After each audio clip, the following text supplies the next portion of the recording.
What's up? What's up? What's up? You're morning, you're hello, you're sleeping, you better wake up. Welcome back to Delisha Life and Travel. Welcome back to Delisha TV. It's your brown skin queen, Delisha. So, going through my files, I came across these images that I took when I was in Cambodia a couple of years ago when I visited the Tuol Sleng Genocide Museum. Now, this is why tourism is very, very important in a country or for a country, because while I was in Cambodia, there was one day that I went riding around. I got on a tuk-tuk, what we call it keke here in Liberia. So what we call the keke in Liberia.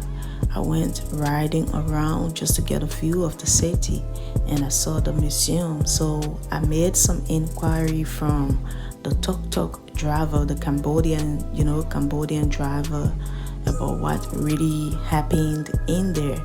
And he gave me a brochure that, to read through. So I went through it and I got to know that was the museum, that was a place that was very historical. So I knew I had to pay a visit there for me to get to know what exactly happened there.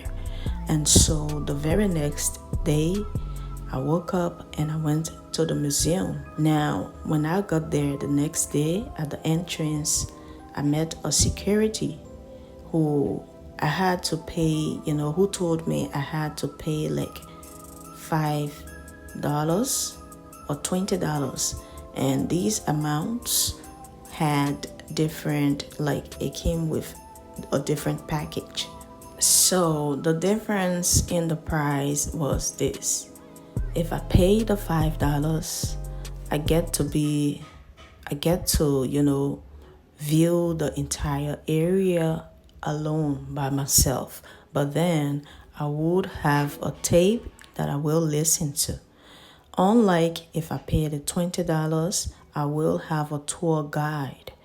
And looking at it, I decided to go with the tape because it wasn't actually about the money. It was actually about, because going with the tour guide, maybe you people are going to be in groups. And if you didn't understand something, to keep asking the tour guide to repeat himself is going to be a lot. So I decided to take the tape. That way, if I didn't understand anything, I would be able to rewind or replay. So I went along with the tape. So first of all, let's get a brief history about the Tuol Sleng Genocide Museum, also known as S21. This building was initially a secondary school, or this compound was initially a secondary school, which was later turned into a security prison. And they had from Block A to Block D. These were termed as detention centers.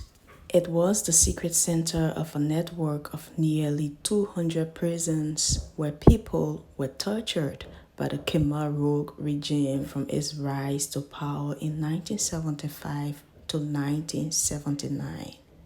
And during this time, from 1976 to 1979, between 12,000 to 20,000 people were imprisoned at this center. There are only 12 confirmed survivors, 7 adults and 5 infants. So the next couple of images that I'm going to show you include the following. You have the buildings A, B, C, and D detention blocks, internal and external views. And in the compound, you have 14 graves of the last victims to die there. No inscriptions on any of the graves. Now, you also have individual cells, concrete and wood construction, all built inside former classrooms.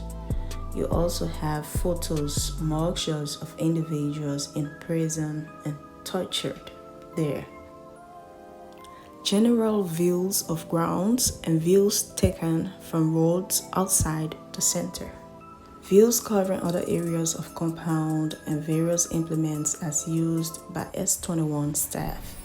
Detention center with human skulls of victims and a picture of one of the survivors who's still alive but doesn't even know what's happening right now. So he's brought to the museum every day so that tourists can be able to take pictures of him.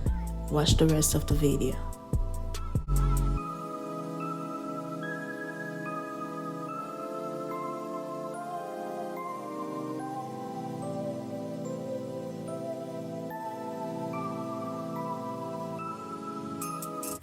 Tourism is very important to a country, to any country, and investing in the arts and culture of your country is one of the best things ever that brings in revenue.